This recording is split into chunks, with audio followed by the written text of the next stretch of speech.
to Henley Business School's International Women's Day panel event on the theme of inspiring inclusion. My name is Sarah Rourke. I'm one of the career consultants here at Henley Business School. I'm actually going to hand straight over to our wonderful chair tonight, Hannah Gardner, who is Head of Talent at Austen Fraser International. Hannah, please take it away to introduce yourself and our lovely panel. Amazing. Thank you so much. And actually, first of all, I do want to say a big thank you to Henley Business School for putting on such an amazing event.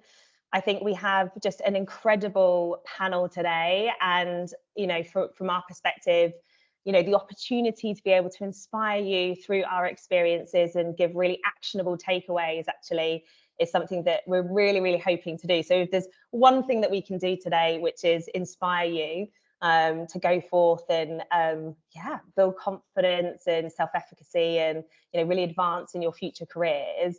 That's definitely something that we want to be able to do. So a little bit, I guess, about the agenda for today. So the International Women's Day 2024 theme is all about inspiring inclusion.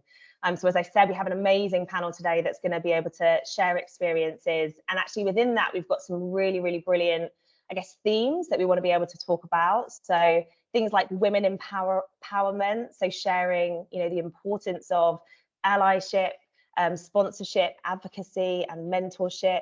You know, we're going to be able to talk you through some of our experiences with that. In addition to that, we're going to talk about things like the importance of equity and accessibility. So, you know, how much of an importance that leadership is to drive inclusion, you know, within the workplace. And all about, you know, how do we continue to create equitable pathways, you know, for things like development, financial progression, upward mobility for, you know, women in the workplace. And then we're also going to talk about, you know, recruiting, retaining and developing female talent. So we've got some brilliant themes that we're going to be able to talk about today.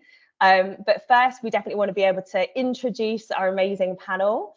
And then at the end, actually, we're going to have about 10 minutes or so for questions. So what I'd really like to encourage is through the conversation today, please do put your questions in the chat. We're going to come to that at the end. And if there's a particular question that really resonates with you, please do put a thumbs up to that question as well. It's going to help us prioritize which questions to come to first. And if we can't get to every question today, what we are going to do is, you know, keep those questions and be able to answer those, and Henley Business School will follow up actually with our answers, which is really good. So I guess a very quick introduction to myself. So thank you so much, Sarah. But yes, my name is Hannah Gardner. I'm the Global Head of Talent Acquisition at Austen International. So I have been working in sales industries now actually for about 19 years. So I actually started my career in sales when I was just 16, and very quickly realized that, you know, that was the industry that I really wanted to be in. And then when I turned 18, you know, I was very much wanting to get into full-time work, and actually I really wanted to get into car sales. So you could probably appreciate at that time, honestly speaking, I wasn't your typical car sales candidate. And I'll be really honest here, you know, it was back in 2007, an incredibly male-dominated industry. Actually, typically, you know, they would hire you know, kind of older, you know, white men that had, you know, experience working in the motor trade previously. And actually myself, I didn't want to let kind of any reason for somebody to not see my potential. So I got that job by driving around to every car dealership in my area, asking to speak to the sales manager and to pitch myself in. So certainly kind of went outside of the traditional recruitment methods to secure that role. But yeah, you know, what it really highlighted, I guess, to them was my sales drive and my belief. You know, I really backed myself to have a career in sales and certainly to break into that car sales industry. To which I had a really successful career when I was there.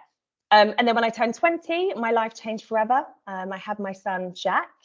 So just 20, welcomed my son into the world, who is actually now 15, which is, it sounds crazy when I say that out loud, but he is, yeah, my proudest achievement to date, and absolutely my number one priority.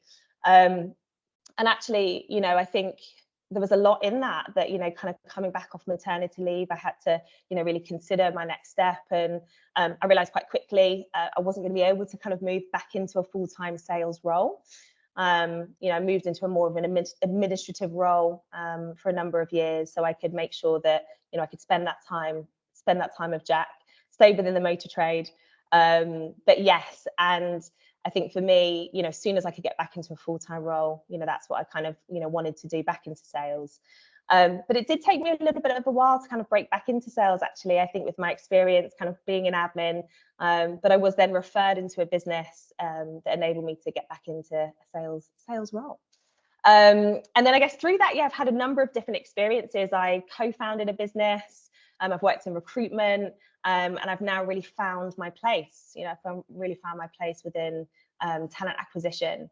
I think for me, just such an amazing opportunity to identify potential, high potential candidates, and giving them a platform where they can really, really thrive. I'm particularly passionate about, women empowerment, women leadership, and how we create equitable pathways actually in our own business. So that's something that we've worked really hard on, actually, around transparency with things like our career tracks, and pay transparency as well, really important. But yes, I've had I guess honestly as well, a lot of experiences also with bias. Things like I'm a single mum. So there was things for me where it was really important that I could not only be an incredible mother to my son Jack, but also be able to build myself a really incredible career. And I there was a period in my life where I thought there may be a challenge actually in doing the two. But I think, finding the right company, the right place that was going to enable me to do that was incredibly important. Finding mentorship and sponsorship that enabled me to do that. And I think really importantly, advocating for myself, really backing myself and believing in myself to do great things was also a really, really important factor there. So yes, I hope that gives you kind of a little bit of an introduction to myself and I guess my career. Hopefully I'll be able to give you some more examples and insights as we continue on the panel. But I'm going to come round and yes, each panelist is going to be able to introduce themselves, and actually their incredible journeys to where they are today. So Nadia, I'd love to come to you first. Thank you. I've been clapping at you the whole way through that introduction. Thank you. do you know what? I love just your honesty. Like, I just feel like there's nothing hidden when we hear from you and talk to you. And I think when we do conversations like this, especially around International Women's Day, it's super important that we're being honest about, the good stuff, of course, but just all those challenges along the way. So that's really touched my heart. So thank you for being you. Thank you, Nadia. Thank you. Yeah. So I'll give like my official intro. Then I'm going to take a bit of inspiration from you and open up a bit, which doesn't normally happen. So let's see how it goes.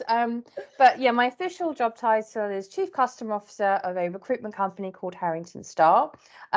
We are a global business. We place tech and salespeople into all sorts of financial services. So from your teeny tiny fintechs through to your really traditional large scale financial institutions. We started that business, myself and two gentlemen, in 2010.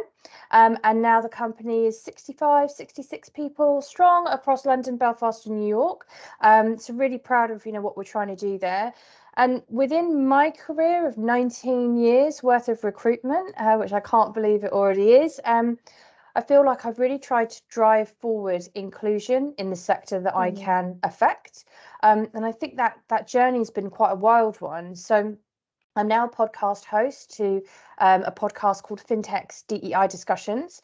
We celebrated 400 episodes just a couple of weeks ago. So that's something I'm super Amazing. Proud of. Thank you. Because within that, I have interviewed all these amazing people driving forward inclusion within the sector.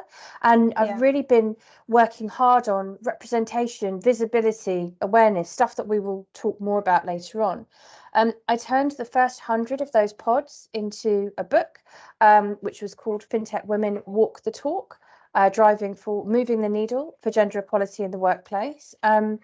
I'm now very privileged to say that I'm on the board of the European Women's Payment Network. All things that I don't think traditionally people, I hope you can't hear my kids screaming in the background, by the way, like they've just started going. Um, they may be joining me in a second.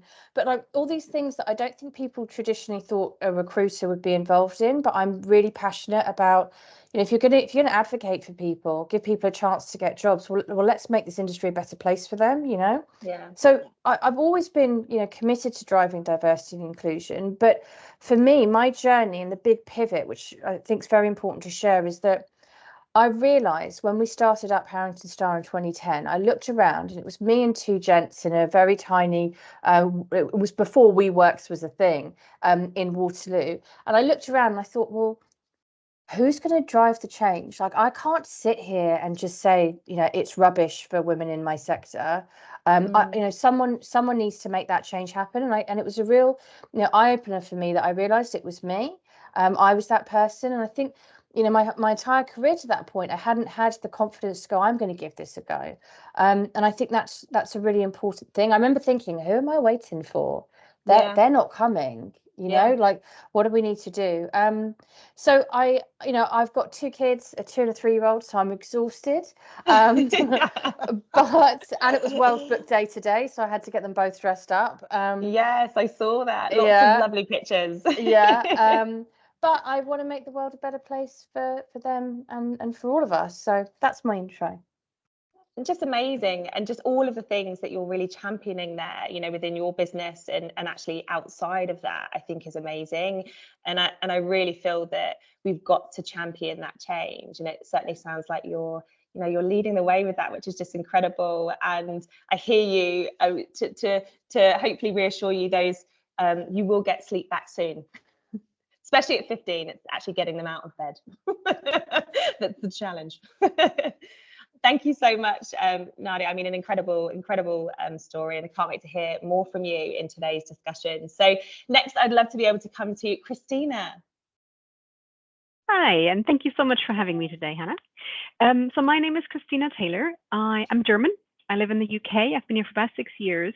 I studied in the US, so a little bit of a citizen of the world. I love traveling, and I've been really lucky that I've been able to do a lot of that in my career. So what do I do today? I run my own consulting business called Learn to Grow. I set that up about 6 years ago, and I work with a whole range of different companies. I work with a lot of big corporates. I work with a few medium-sized companies, but also nonprofits, which I really love. And you meet amazing people, and especially amazing women across all of these organizations. I focus on people topics. So I'm really passionate, and I discovered sort of early on in my career that I really enjoy helping people and organizations learn and grow. That's the name of my company. I focus on capability development. I think one of the things you hope for when you come out of university is that you're done studying and learning. And what you then very quickly realize is that the learning never stops. So I really help organizations continue to build capability and evolve. I help them navigate change as well. There's a lot of change happening, no matter what sector you look at, and helping people navigate those changes, building the resilience, but also driving change in a way that brings people along, I think is really important. And then lastly, I focus on performance improvements with organizations. I work with teams and a whole range of different topics. I also sit on the board for a charity. I do a bit of mentoring for startup founders. So you could say I've got a bit of a portfolio career going at the moment. Wow. I started in a very different place, though. So if you'd asked me about 23 years ago when I finished university, I would have never thought I'd be ending up doing this. So I actually started with a corporate job. I was very lucky after university. I applied for a job with Mars. They're the makers of brands like Snickers and M&Ms. So really well known. They've got a huge portfolio of very great brands. And I got a marketing degree, and they said, we'd love to have you. Would you mind working in procurement? So I had to Google that because I didn't know what that was. But I really I think it was a 2-day assessment center I went to, and I was just wowed by the people and the culture, and it really spoke to me. And so I said, well, I have no idea what that procurement thing is, but I'll give that a go. I worked in a number of different roles, learned the ropes, and again, just as I came into the business, and you thought you come out of university, you sort of know a lot of stuff, you realize you know absolutely nothing. And my boss sent me on a week-long training course. So again, learning continued right from the start. Yeah. I then had the opportunity to move into learning and development. So quite a different area, which I absolutely loved. So that's where I discovered my passion for helping people learn. And I was able to sort of shape my career in that people space. So when I left about 7 years ago, I was head of talent learning and organizational effectiveness for procurement. So very different place from where I started, but very much set me up for the work that I do today. And I think for me, from pretty much right from the start, I was really lucky with Mars. They were a business where I think it was really inclusive. There was a huge diversity. There's a lot of people from different cultures working together, and you know, people sort of traveled quite a lot, and lots of different backgrounds coming together. And I always felt it was a very inclusive business. However, when I started working with a leadership team, and we actually started working on this D&I topic, I was working with 5 men. And so talking about gender diversity and how do we get more women, they're like, well, we don't have a problem with women in leadership roles. It's like, would you mind taking a look around? Like, if you'd like to share that message, please go ahead. But you may not come across authentically. Anyways, so you know, really lucky that I've had a lot of fabulous women that I was able to look up to and who inspired me in my career. And that's part of why I'm here, because I think by sharing our stories, hopefully we can inspire others and also learn from the things that we've had to work through. Absolutely. Well, Christina, thank you so much for sharing your story, and the big piece there around learning and, you know, taking ownership and being proactive with your own learning just massively resonates. I'd actually always say, and I say this to my team, I put that as one of the biggest contributors actually to my success, you know, being really proactive with my learning and development and increasing my own knowledge. So I love that, I guess, the diversity of your journey has led you to where you are today, and, you know, you're so passionate about it. But thank you so much for sharing. So next, I would love to be able to come to Lena Liu. Wow, thank you so much, Hannah. But may I just say, that was just so awesome, lady. I don't think I can just, follow through with that. Goodness gracious me. Oh, wow. But hi, everybody. I'm Lena. I'm the director of Westminster Business Council. I also have my own company called The L Factor. No guesses why it's called The L Factor. But my journey was quite different. You can probably tell by now, not quite British. I'm originally from Hong Kong, born and bred there.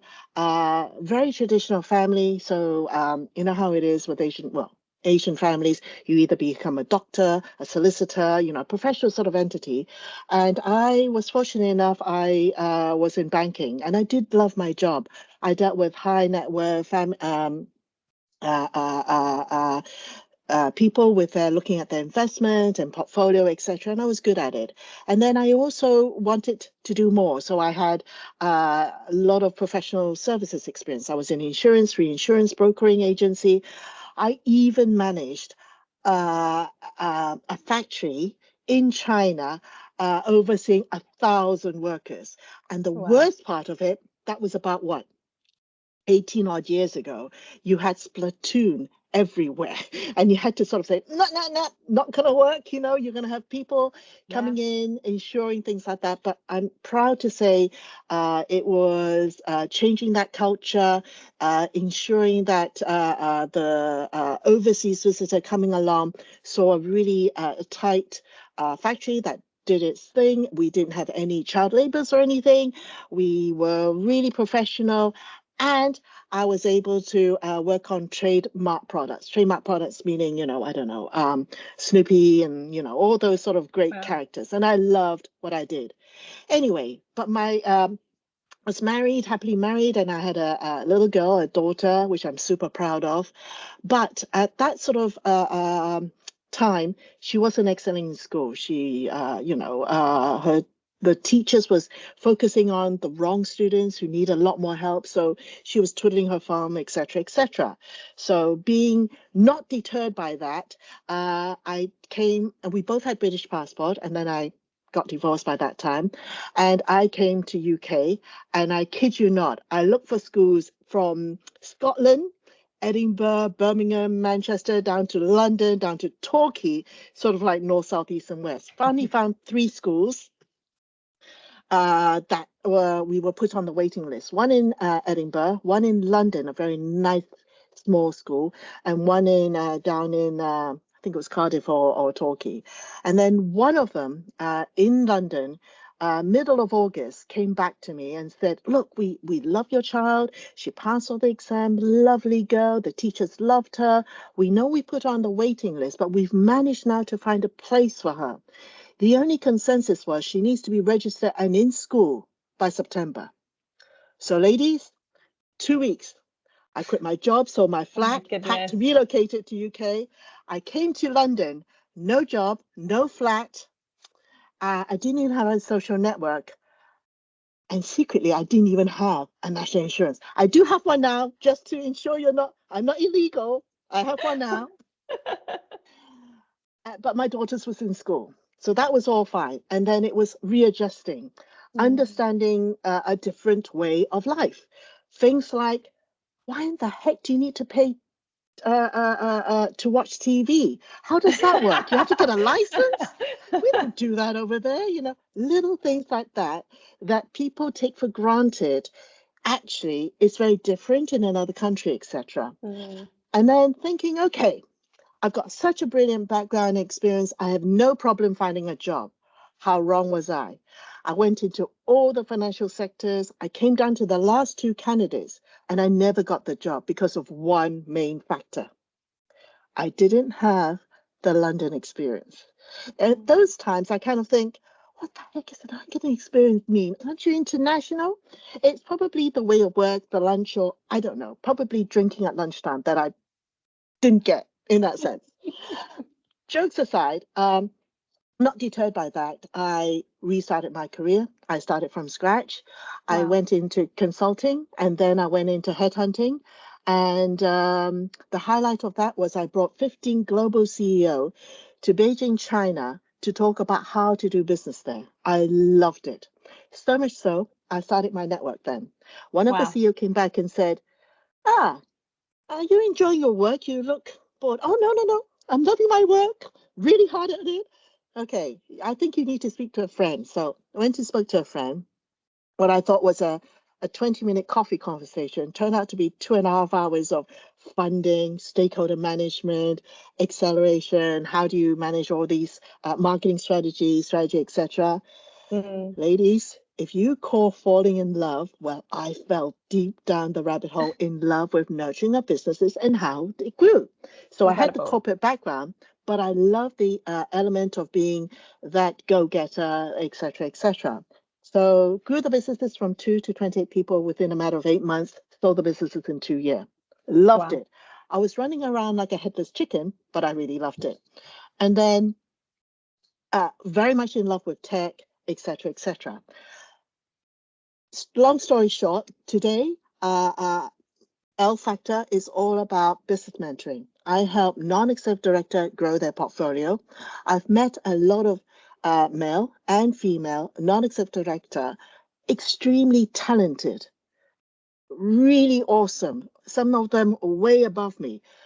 Didn't think they could get a non-executive director role. I'm also proud to tell you a few of my mentees has actually got into non-executive director role, and I'm super proud of them. Amazing. And may I just brag a little bit, just a little bit. I've managed to win an award last year of being a good business mentor, so I'm very proud of that. Apart from that, I'm also a non-executive director in a variety of boards. I'm a chair in a variety of boards. I'm a non-executive director in Enterprise Enfield, something I'm very proud of, supporting the small businesses there, but specifically female founders, help them accelerate, etc. I'm a trustee with England China Business Forum, Chinese community, etc., bringing my roots into there and helping grow that alignment. But underneath the L factor, that's not all. I'm the director of Westminster Business Council. We, together with the City Council of Westminster, support large corporate and SME come together for business development purposes and help with all sorts of things. We want to support female founders, ethnic minority-led businesses to work with more government projects, etc. And apart from that, I'm the chairperson of Global Chambers. My job is to help drive the board, to accelerate growth internationally. And one of the things that I'm also proud of is we welcome a lot of trade delegates to London and helping them grow. So that's just wow. a nutshell about me. Just, Thank you. I mean, just incredible though, right? And it's so, you know, when we hear these stories, I guess I'm sure you can all see that there is so much more, you know, to those journeys as well. But Lena, I mean, your story is one that just speaks of such, tenacity, ambition, bravery, you know, just such bravery, and it's just incredibly admirable. And really inspirational. And again, this is what we want to do, right? Inspire you through experiences. And you can see in Lena's story, you know, that just, that real bravery and courage to do, and look where you are today, right? Mentoring and supporting people to, you know, continue to step up, which is incredible. So thank you so much for sharing. May I just say, and also to be in a crowd of amazing women like Christina, Nadia, Cassia, Hannah, oh my God, Sandra, and Diane. I just wanted to add that, sorry. Thank you. I love it. I love it. Well, thank you so much. And so next, I would love to be able to come to Diane. Thank you, Hannah. Well, good evening, ladies. It's lovely to see you all on the call. And what a wealth of experience we've had so far for you to tap into. I come from a long line of military leaders. Both my grandfathers and my father were army soldiers. So it was no surprise when at 18, I too decided to take the Queen's shilling and I joined the British military.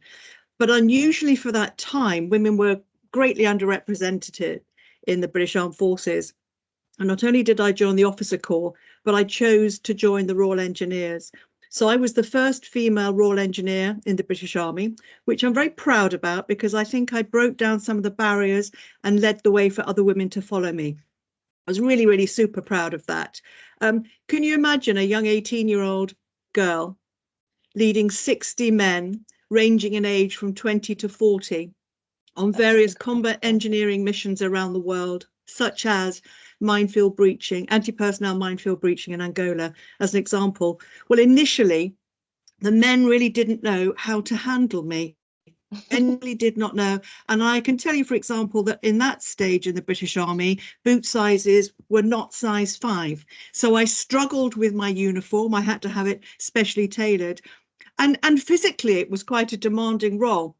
On one occasion, you know, I was helping the team lift jerry cans full of petrol up and over my shoulders onto a 4-ton truck. I physically was not able to do that. So I learnt very early on to play to my strengths, which I think stood me in good stead.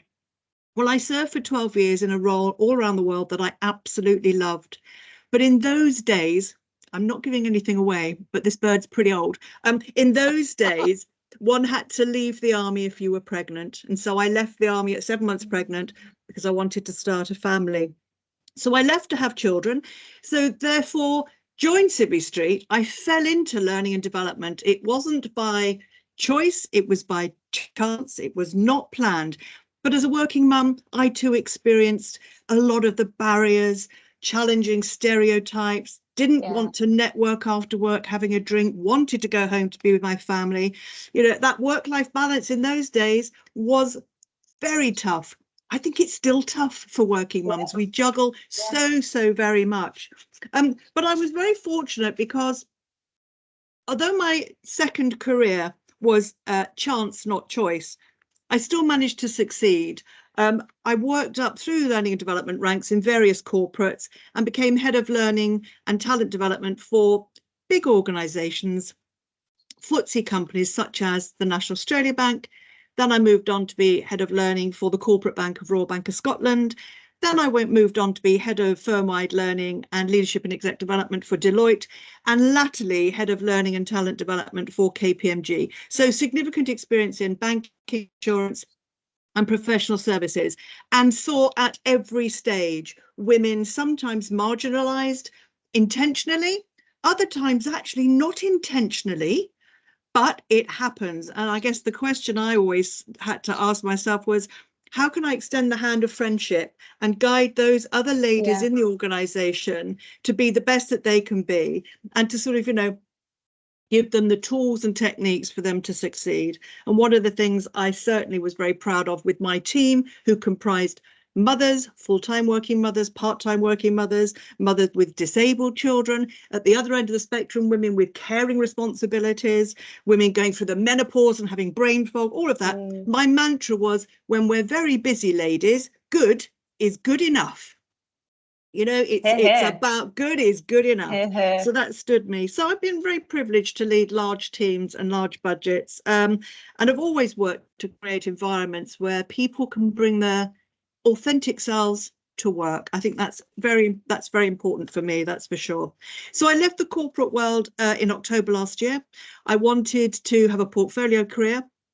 Actually, I've reached a time in my life where I actually want to work semi-retirement, if you like. So I now have my own performance consultancy called Erudita. For those astute, you will know Erudita comes from the Latin word erudite, which means clever. Erudito is male, erudita is feminine. So I'm hoping to pass on my knowledge to others by looking particularly after women as they climb through the ranks, helping them be the best leaders and managers they can be, and to inspire others. Just amazing, Diane. I mean, so many elements in your story there that I'm just, wanting to find out more about. But I completely agree with you. You know, I think if you can, you know, be that inspirational role model in change, you know, be that person that is really kind of creating that change and that change for others.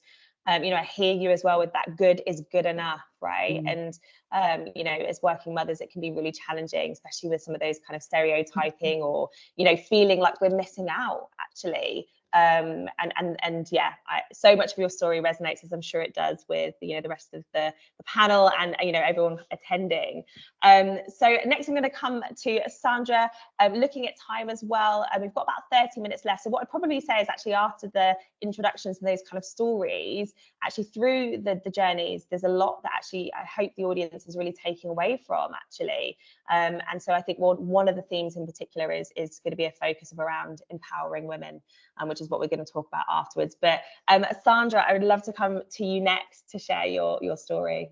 Thank you and good evening. I'm actually joining you from a Women in Customer Experience event on the South Bank, where the people who set this organisation up are celebrating 3 years of being in existence. And that was in recognition of the struggles and the challenges and the missed opportunities and the opportunity really to raise women up within this sector. They're inviting allies to come along now. So it's not just exclusively women, but it is, the theme for tonight is imposter syndrome. I'm joining you while they're having a chat just over there about it all. So that's the first thing to say. And firstly, I'm in awe of everything that's been said before. There's so many parallels that I'm going to draw on very quickly. I was very fortunate, actually, when I started out. I'm definitely one of these that doesn't accept no, which means I can be a bit annoying. But ultimately, I started out in a marketing role, and I was given great opportunities in organisations like the National Trust, British Midland, so working in travel, working in local authority.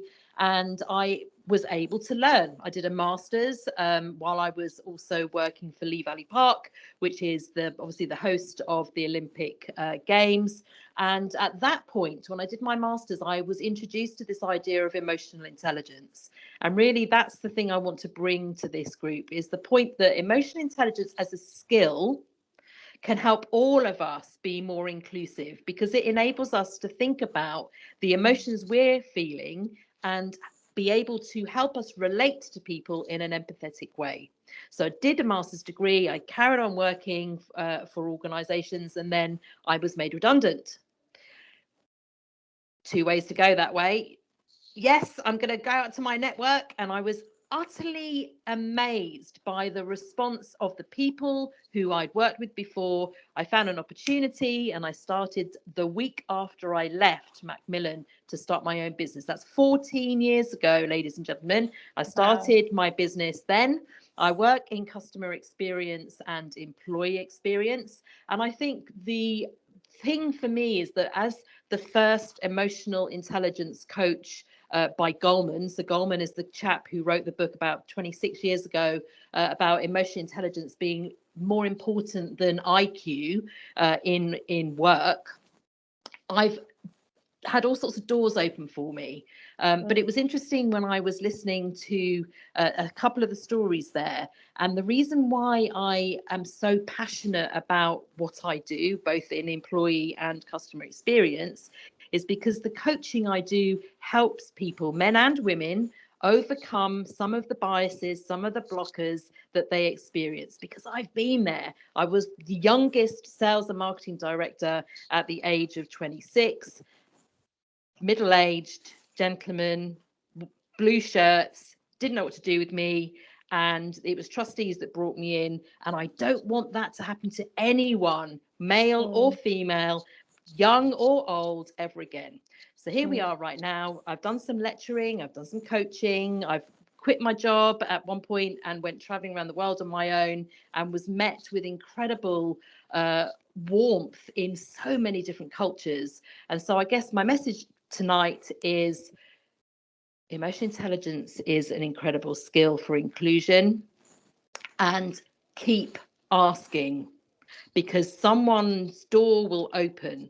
And also be really listening, because sometimes the door that you're knocking on is already open. There endeth the sermon, Hannah. I mean, again, amazing. And I love those tips at the end. And I agree with you. I think, you know, our ability to empathize and put ourselves in other people's shoes will just absolutely, you know, fuel that inclusion. So I love that takeaway, and totally agree with you. You know, say yes, ask, absolutely agree. Absolutely agree. Thank you so much, Sandra. And last, and by no means least, I'd love to come to Kazara. Hi, everyone. Can you hear me? Yes, perfectly. Perfect. I do apologise. My voice is a little bit strained because I am a teacher. So I have been speaking with kids all day, and it is World Book Day. So Nadia, when you were mentioning that, I did actually dress up today as Coco Chanel, and I'm coming straight from work. So love that. Unfortunately, I couldn't get out of my attire. But hi, everyone. It's lovely to meet you virtually today. My name is Kazara Zoya Mohammed. I am a business and finance teacher at an academy in London, North London to be specific. Now, let's go back, maybe not 20 years, but let's say a decade ago. I come from a line of entrepreneurs. So my whole family from my mother's side, don't know what happened to my dad's side, are basically entrepreneurs. So they own businesses ranging from garages to cooking businesses to restaurants to, now speaking about my mum, a salon, which I grew up in. Now, my mum is the biggest inspiration and is the reason why I stand today able to have the courage to speak to you all as well. I come from a salon. I grew up in a salon, a beauty salon, and she was the first person in my family to be able to own a business. Now, my mum is a Pakistani, born and bred woman, and she came from a very traditional household where women were in the kitchen and men will be the breadwinners. They would be outside working. Now, my mum was a little bit rebellious, and I think that's carried on to me as well. And she decided that she wanted to study. She decided that she wanted to have something for herself. So she decided to build her own empire. Now, fast forward a few more years down the line, she came to London, she studied, she did a little bit of accountancy, she did a little bit of beauty as well. She got her courses. She then decided to open her own business, open it up in the heart of London, okay, in the heart of northeast London, okay. And with that came me as well. I came along, I decided to be on the front desk, taking phone calls from the prime age of 9 years old until the age of now in my 20s, okay, on reception, taking phone calls, etc., etc. Now, she was the first person I saw who in my eyes made it, who in my eyes broke through that glass ceiling that we often talk about. Now, I saw a woman-led startup grow into something that is now 24 years down the line, still thriving. Still thriving till today. We survived COVID, thankfully, as well. Still surviving till today in our local community as well. I literally just came back from saying hello to her, and we had a little bubble tea. And I discovered very early on that social mobility and accessibility is really key. And that is something that has not only transcended through education for me, but also through my teaching philosophy as well. Now, it was sparked further when I decided to go into A-levels, where my curiosity for economics became more. Now, in economics, we talk a lot about, demand, supply, markets, all of that. But what really caught me was the part about microfinancing. Now, there's one example about the Grameen Bank, okay, and this always still stays with me to today. Grameen Bank offering small loans to small businesses in developing economies. Now, to me, growing up in a Pakistani household, a faith-driven household, charity work is a part of us. So every time I'd go back home, which is Pakistan, we would engage in charity work. So visiting the local orphanage, the local madrasa, which is like a school, the local, any sort of environment we used to go and visit, we used to go and just offer our skills. Listen, at the age of 14, I didn't have many skills, but I knew that I could just be a part of the community there. And I realized very quickly that girls, women have a lot of vigor. They have a lot of drive and ambition. And it's silly to not really hone in on that and to make that blossom to something beautiful. Now, I realized very quickly that microfinance is something that it's going to stay with me for the rest of my life, something that I will advocate, something that I will strive to achieve throughout my career. Now, my career is not as great and as large as a wonderful woman today as well, but I will say that I studied at Pearson Business School. Sandra was actually my tutor for one of my modules, people management and leadership, and Sandra is coming full circle because now I teach customer service at level 3 BTEC level in the school that I'm in right now. So I teach what you taught me to my kids, and it's a full circle moment.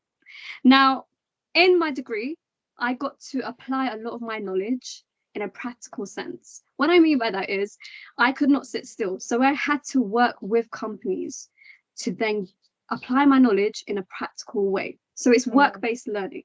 And I made sure during my university experience that I did not sit still. It went through COVID as well. I was in third year during COVID as well. I did not sit still. I did internship after internship after internship, to the point where I actually worked, led and managed the Pearson Incubator Program at Pearson Business School, where we hosted a range of startups. Okay, there were women-led startups. There were very diverse startups from all around the world, Ghanaian startups, Nigerian startups. Okay, all around the world, we had startups come into the Pearson College London building. And as a result, I got to work with them directly. I got to manage them and support them by providing them interns. Blaine at the time was working with me as well. So we got to do a lot of internships with them. And that was really, really insightful, because I realized that when it comes to these startups, all they need is a little bit of a push, a little bit of support and visibility. We forget about that as well. Visibility. As a teacher, I am visible in my community, and I realized very quickly that in my local community where I teach, women are not seen as authority figures. Women are not seen as trailblazers. Women are seen as homemakers, typically. But my students themselves have said to me as well that, thankfully, we see you. You are a representation of what we want to achieve. And I can say that for a fact that my experience in Pearson, I know I'm going on a little bit, but my experience in Pearson College London really shaped who I am today. It gave me the confidence, because I made sure to go out of my comfort zone, because I felt, oh, as a woman, why am I taking up these spaces? They're already dominated by men.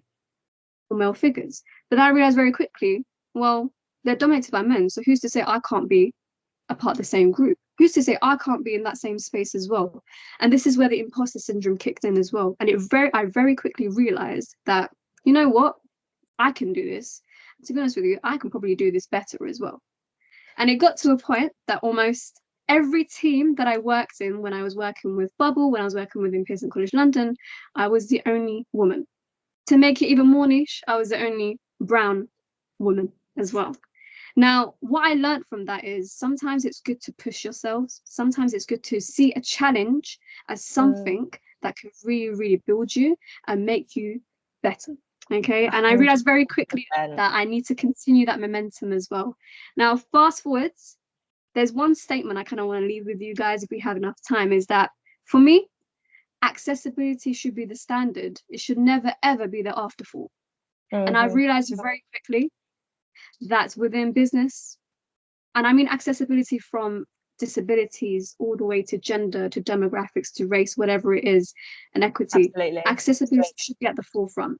And I am genuinely, and I can say this hand on heart, an accessibility advocate, because even within Pearson College London, we incorporated a lot of, like, for example, British Sign Language. I actually learned British Sign Language to communicate with some of my peers as well. Beginner level 1, but we were able to get by enough. And because of that, I really wanted to kind of leave with the message that it's progression over perfection, and accessibility being at the standard, not the afterthought. And I want to say that as well to all the lovely people here today as well, that take up those spaces. The spaces are there for a reason. Okay. In addition to that, don't be afraid to let your mind be curious. And curiosity, they say killed the cat, but I would say satisfaction brought it back. I love it. Seen. Thank you, Zara. I love that. I mean, and again, just an incredible journey. And actually, and I'm sure the audience and the other incredible women on this panel will agree. Actually, some of the biggest things that I could really see from that is, one, how important positive role modeling is.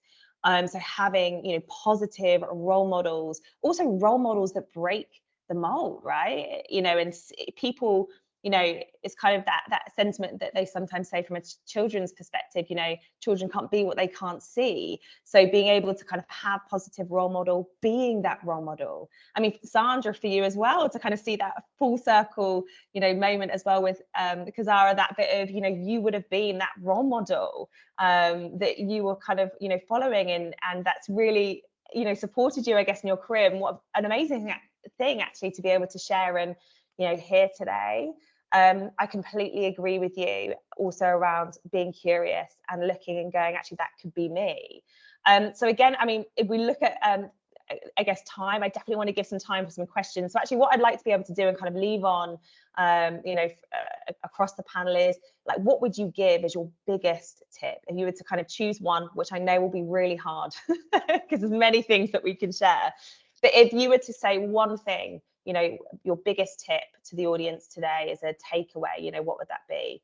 And I guess from my perspective, that piece around backing yourself and asking, and putting yourself in those positions, where you're uncomfortable. Because Zara, you talked about imposter syndrome, and I actually see that quite differently, in the sense of I use that as my superpower.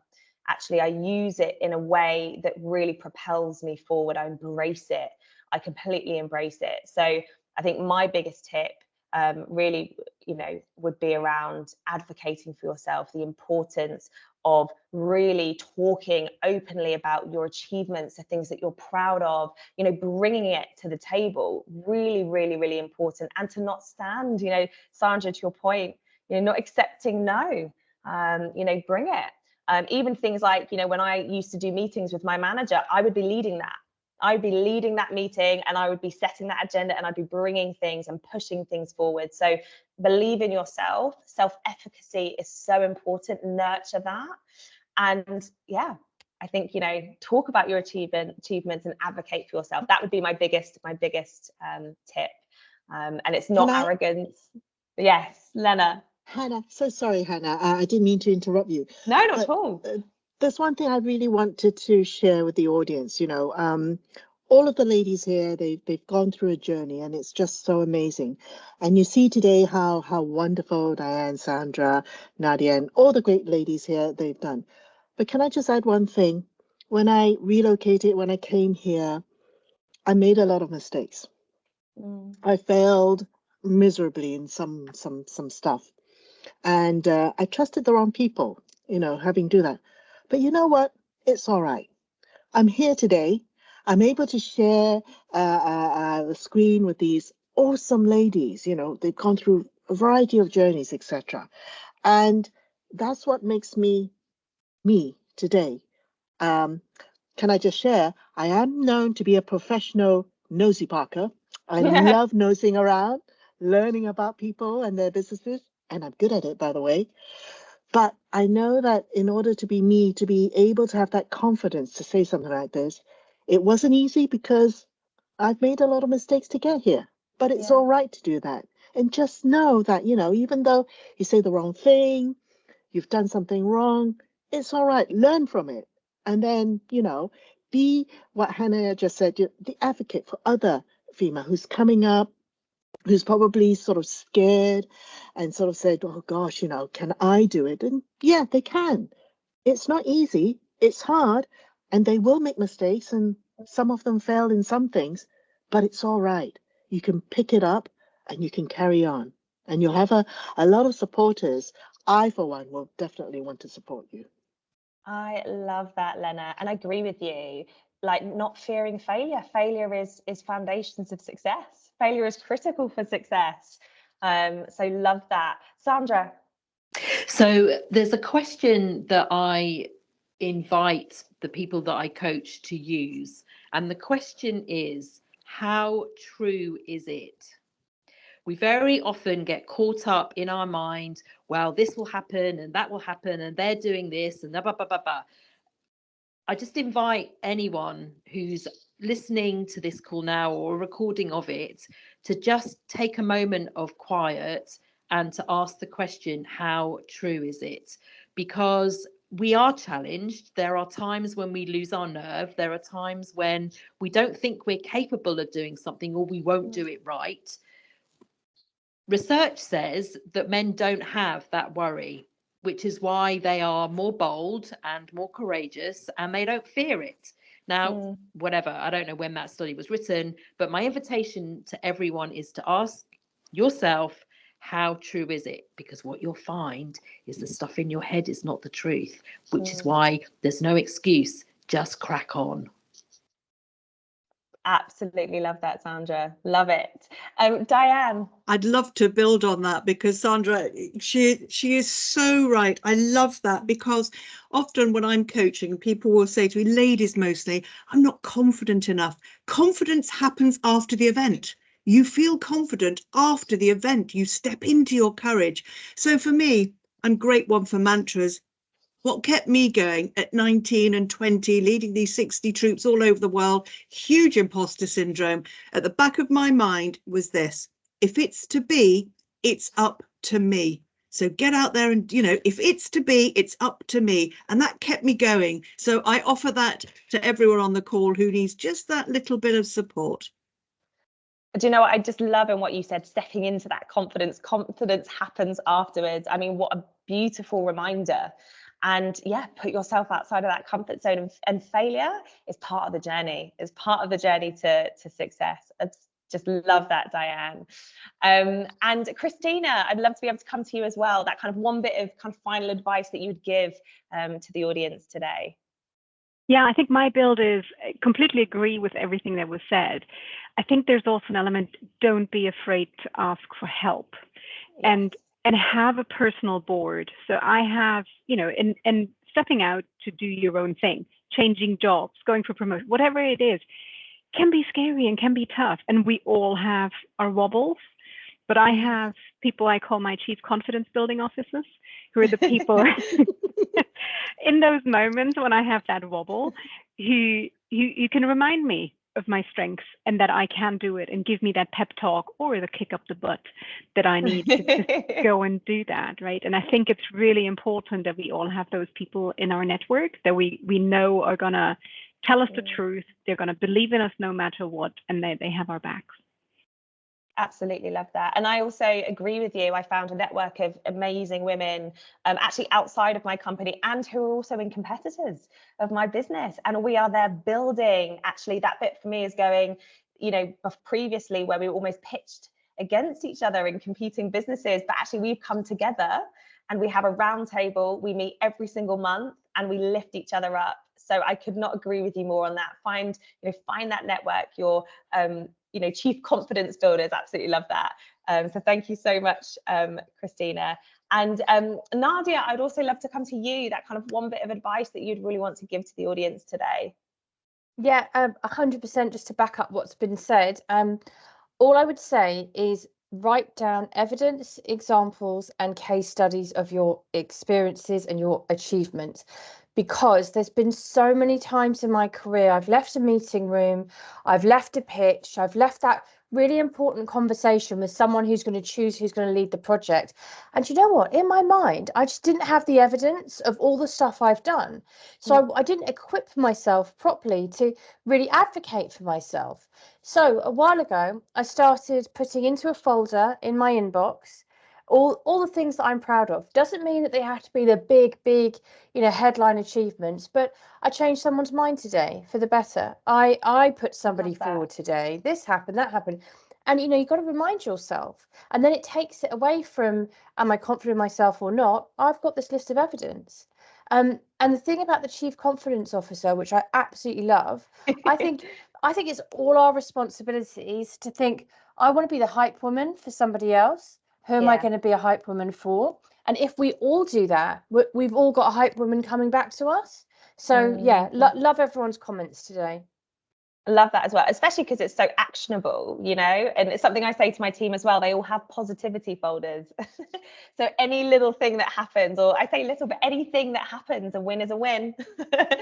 Put it in that folder. And absolutely, Nadia, that's evidence. You can not only remind yourself, but you can, talk to people about those achievements, the things that you're proud of. Absolutely brilliant. And Kazara, your final bit of advice for the audience today. Thank you, Hannah. I will just leave off with saying this is something that I wrote in a diary probably when I was, 11 years old or something. And these are 3 sentences that I've always kept true to in my core values. Be true, be you, and be bloody proud about it. Don't ever dim yourself to fit in, is what I would say personally, because you being different is diverse. And being diverse is needed in this day and age, because you don't want to be like an AI driven program where you just regurgitate the same sort of information. You want to be unique, you want to be different, you want to really, really make those spaces your own. And I think that's something that young women, young and old, diverse women should always kind of echo within them as well. And I think that's taken me a long time. I'm not to say that I'm there yet. There are times, like in my department, I'm the only woman in my department. We teach business and finance. I'm the only woman. It has been for a few years, but I don't ever dim myself down to kind of fit in. They know what I am. They know my boundaries. They know what I stand for as well. And I will not let anyone take me or dumb me down so that I can just fit in and play the game. Play the game so you're the winner. Okay, amazing. As opposed to trying to fit in. But that's what I would say. Love that, Kazara. Love that. You are you, and that is your superpower, right? You are unique, and that is your superpower. Own it.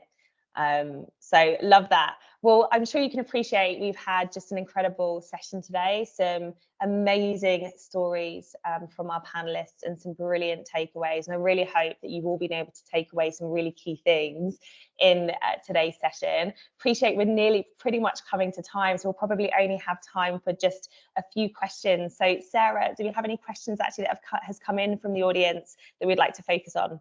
We don't actually have any questions. We have, oh, here's one. Sophie's just dropped one in. She says, what is the hardest part about being a woman working in a male-dominated workplace? Yes, well, I can definitely, and I'm absolutely, I think, Diane as well, going to have some amazing tips, I guess, to share here. But I guess from my experience, especially working in the motor trade, I was literally the only female sales executive. I was by far the youngest as well. I was just turned 18, to the point where they didn't even know they could give me a company car. But I did get one. I think for me, it was also finding my male allies. It was really important, and kind of using those relationships to make sure that any behavior that was unacceptable, they were also stamping that out as much as I was, and that showed me that, making sure that those things weren't acceptable. And I think for me, again, it was just bringing everything I had, to the table. Being myself, was incredibly important. And again, making sure that, in those meetings, in those sessions, if I was in a position where somebody kind of spoke over me, I kind of stop, look, I'm going to finish what I'm saying actually, and then having my space and my time. So not being put in a position where I felt like I was, not being heard. So for me, it was about bringing that confidence, also making sure that I had kind of male allyship, and finding those allies was really, really important. But definitely just actually standing up for myself, having the confidence to do that is something that was really important in that moment. So yes, and also Diane, I'd love to come to you on that one as well, given your experience. Lovely, thank you, Hannah. It's a really interesting question, because I would say one of the biggest challenges for me as a young woman was I felt I was working twice as hard as my male colleagues. And I soon realized that actually was something that I thought was needed, not the reality of actually what was needed. But on the other extreme, don't fall into the trap of being one of the lads, because that also for me, doesn't work, because you find that you're not then being yourself. And I think it is about being yourself and owning it. And to your point, Hannah, finding my voice. I had to really find my voice and speak up. Not just in the military days where I cut my leadership teeth, but actually in corporate life as well, round the table, where men generally do interrupt more than we women did. I noticed on the call this evening, when Lena accidentally interrupted Hannah, she immediately apologized for it. And we do that because our behaviors, I think, are naturally more inclusive and nurturing. I want to make a gender difference. I am being, generally. So it is about finding your voice and not tolerating behavior, or gently calling it out, or reminding your male colleagues that actually you'd like to finish your sentence. Yeah, honestly, could not agree with you more there. Speak up, and kind of own that as well. Really, really important. So absolutely brilliant advice. And that whole piece around falling into the trap of becoming one of the lads. Because that's an element of fitting in, isn't it? We're fitting a mold rather than standing loud and proud. So agree with you there. Thank you. Sarah. So thank you. We've got another couple of comments in the box. I'll leave that for people to read, actually, because there's another question coming from Olive. How do you know when to put your or to set your boundaries while still trying to prove yourself? It's a brilliant question. Who would like to take this one from the panel? Maybe Hannah, think about what does Olive mean by boundaries, or your interpretation of that? Yeah, I think there's a bit. I think if I think about my experience with setting boundaries while still trying to prove myself, I'll be really honest, it was actually really difficult for a while. There's still elements actually whilst I'm still learning it. And that's just being really honest. I think that's something that I've really had to work on. And I tell you who is an amazing role model for me, my manager, Hannah. She's brilliant at this, because she's just so clear cut about it. And because I have someone that's more senior to me than saying, no, this is really important for you to say no, set those boundaries, because otherwise it's setting a precedent for also my team. It's really important. So it's been a real journey. And I've had to be reminded by my more senior leaders that I don't have to keep trying to prove myself. but actually taking some time to appreciate the work that I'm doing, and actually that comes the respect that comes with saying no. You know, when you're kind of looking at this and to set those boundaries early on, actually that's something that is really respected. And I just didn't see it that way. I felt that I needed to keep going to really prove myself, but actually going, you know, no, I'll reply to that email tomorrow. I'll come back. I'm not going to do that today. It was really well respected, actually. So yeah, that's from my perspective. Christina. Yeah, I think there's two things I would add. I think one is, one of the things that I see so much of, especially in the corporate world these days, is that people are working incredibly hard, but not very, very smart or effective. And so there's so much action and running around and hectic, and everybody's overworked and wearing that badge of busyness. And I would really encourage you not to fall into that trap. I think a lot of us sort of find out a little bit too late that you don't actually have to kill yourself in the process. Yes. And so I think it's, how do you work smart? Do the thinking first before running into action, so you actually don't need to work the crazy long hours, but just being really effective, I think, is one thing. The other one is, I would say, don't look at, pick up opportunities where you can add value. And sometimes it is about proving yourself, but then going and having the conversation to say, hey, here's what I've done, and I believe as a result of that, maybe I deserve that promotion or that pay rise or whatever it is. I think sometimes we do have to invest a little bit, but then don't assume people are going to just pat you on the back and give you a promotion. They'll get away with it if they don't have to. So don't be afraid to ask. I absolutely agree with you. And actually, yeah, I couldn't agree with you more. Sometimes actually having to invest in that is really important, but being able to kind of say, look, you know, with that, and again, that's part of speaking up, isn't it? And, you know, asking, talking about it. Thank you so much, Christina. Kazara. Yeah, just to add as well, for me in the educational field, so teaching, we often are overworked. That's the reality. And I very quickly, when I started this job, I very quickly made it very clear to all my students, to all my colleagues as well, that weekends are for me and my family. That's a non-negotiable. After 5 p.m, you can't hear from me, you won't see me. It's as simple as that. So obviously school day ends a little bit earlier, but I still have to do a little bit more work. And it's taken a while for them to adjust to that, because often at times they're like, well, as a trainee, before, when I was training, my training year, you need to be putting in the work, you need to be creating resources, you need to be planning lessons until 11 p.m. at night. But I very quickly made it clear that, yes, I can do that, but then how long can I do it for until I experience burnout? And true story, I did experience burnout. And I was taken off work because of it. Now, I very quickly realized I come first. My boundaries are important. My health is important. And also my relationship with my family is really critical as well. Because at that time, it started to kind of flounder a little bit, like go a bit unstable. So I realized very quickly, to prove myself, I don't always need to have the numbers. It's about impact over numbers for me personally. And I need to make sure that, yes, I can't always get the numbers, the results just straight away, but let me tell you what I've seen. One of my students with severe EAL needs, so English as additional language needs, they were able to answer that exam question fully without my support. That is impact for me. And I appreciate that more over the numbers that I create. So for me, the boundaries are having firm boundaries put in place. Let's say your working hours or the way you want to communicate with work colleagues potentially outside of your working day. And in addition to that, ensuring that, yes, the small wins do actually matter, because that student now has been able to go to university because of it, because of those small impacts that we made. And the numbers may not align with it, but for me, that's more than a given.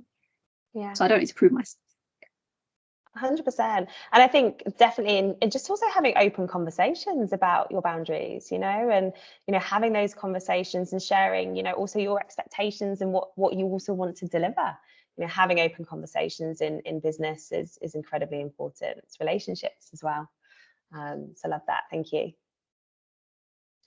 I don't think we've got any more questions. I just did want to note Mary's comment, where she says you're all very, very inspiring, and she's hoping they can pick up mentors from this call because you are also awesome. So you are Incredible. that. I just wanted to pass that comment along. I don't know that we've got any more questions. Is this a good opportunity to wind up the session, Hannah? Yeah, let's do that. And I think also, would love to, anyone that's on LinkedIn, like, please connect with us as well.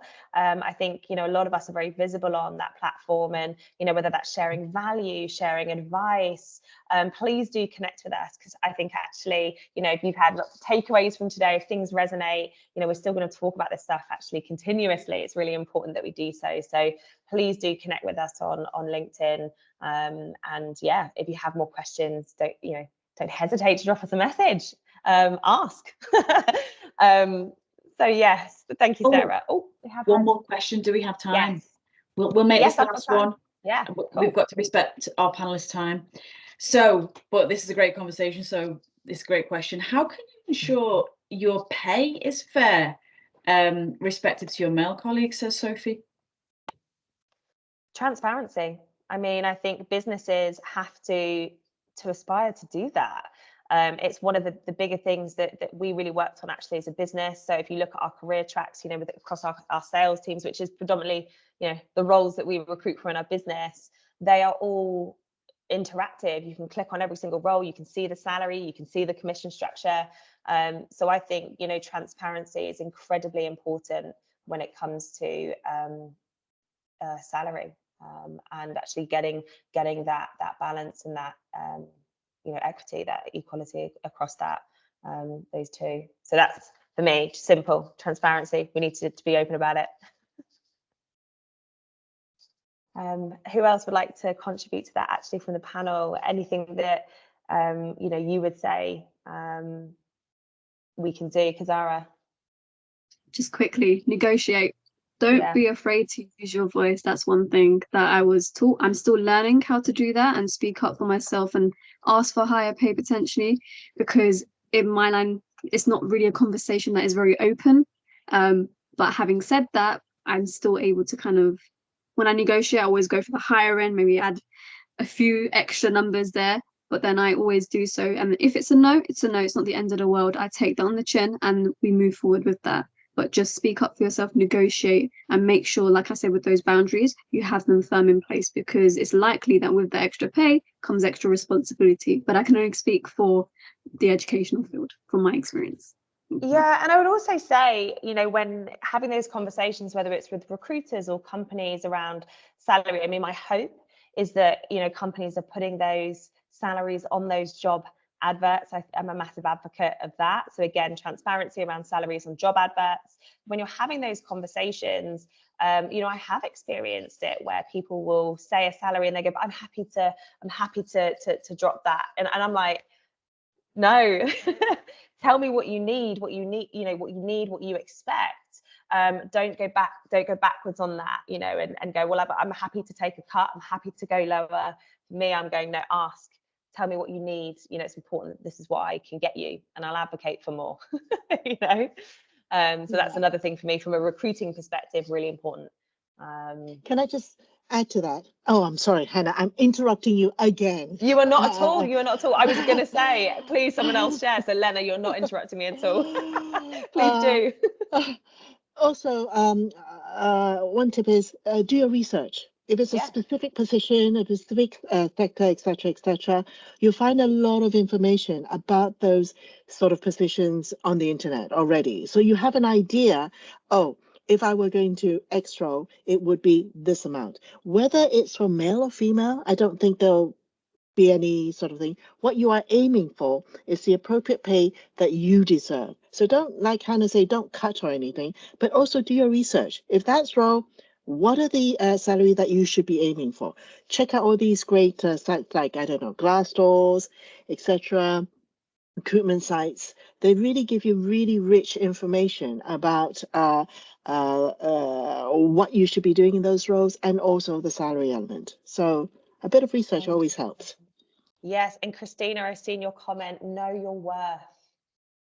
100%. Love that. Thank you so much, Lena. I totally agree. Do your research, have a look at those things, and ask for it. Know your worth. Love it. Okay, so obviously we have run over, and I'd just like to say for the people that are still on this call, thank you so much. I know a few of the panelists have had to go, but I just want to say from my perspective, just what an amazing event this has been. I've taken so much inspiration actually from the stories shared and just the diversity of the journeys that these incredible women have had. So I'd just like to say a massive thank you to all of the panelists. Thank you to Sarah. Thank you to Blaine as well for putting this together. It's been incredible. And my hope is that you have been able to take away so much actually from everyone, you know, in today's conversation. So yeah, from my perspective, I just want to say a massive thank you. And I think it's for us to say thank you to you for chairing, and to the panelists that remain. Thank you so much for giving up your time. It massively makes a difference to our students. I can't tell you how much, because to hear from people who've been there, done that, it's very inspiring for them. Just to the students who are still on the call, please do avail yourselves of the offer to link in with our panelists, because if they're saying that, they mean it. So please do take people up on an offer. When they offer something, take it, because that's how you get contact, mentors, if it turns into that. Yeah. And also another offer, please do avail yourself of your career service. This is part of it, of course, but you have one-to-one coaching available. You have all sorts of other events that you can find on My Jobs Online, so please do avail yourself of those as well. Amazing. And I think that is that. Thank you so much, everyone. And I hope everyone has an amazing evening, and just so lovely to see you all today. Thank you. Thank you. Bye.